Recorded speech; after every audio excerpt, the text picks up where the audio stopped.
La compassion, c'est un sentiment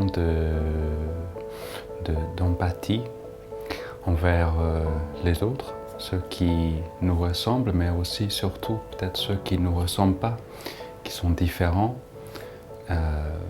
mais pour qui on a un sentiment, on peut imaginer qu'est-ce que c'est d'être eux, d'être dans leur peau, d'être dans leur espace, le temps, le sentiment.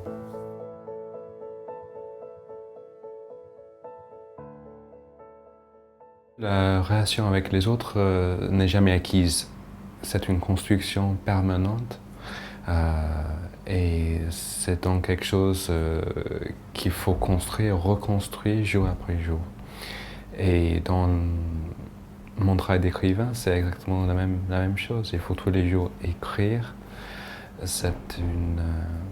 On est dans l'imagination. Et je pense que la compassion, c'est aussi ça, c'est l'imagination, d'être capable d'aller au-delà de notre biologie, de notre cerveau, de notre géographie, de nos racines, nos origines, de pouvoir surmonter tout cela pour aller envers l'autre, à la rencontre des autres. Et pour cela, il faut de l'imagination. C'est quelque chose qui est au-delà des mots. Donc, on essaye moi j'essaie en tout cas en tant qu'écrivain d'en parler. J'en parle dans le livre. Je parle de l'amour de ma mère. Je dis que quand j'étais petit, plus autiste bien sûr qu'aujourd'hui, puisque je n'avais pas le vécu que j'ai aujourd'hui, j'avais très très mal à comprendre ma mère. Et j'ai essayé de construire comme un modèle mathématique de son comportement, pour savoir qu'est-ce qu'elle allait dire, qu'est-ce qu'elle allait faire à chaque instant. Et bien sûr, ça n'a pas marché, puisque finalement la vie, l'amour, ce n'est pas une équation. Et donc, et tant mieux finalement. On ne peut pas déchiffrer un destin, on ne peut pas dire avec les mots, les chiffres, qu'est-ce que c'est l'amour. Il n'y a pas de preuve pour moi d'amour. Mais c'est réel. C'est plus réel que tous les mots et que tous les chiffres.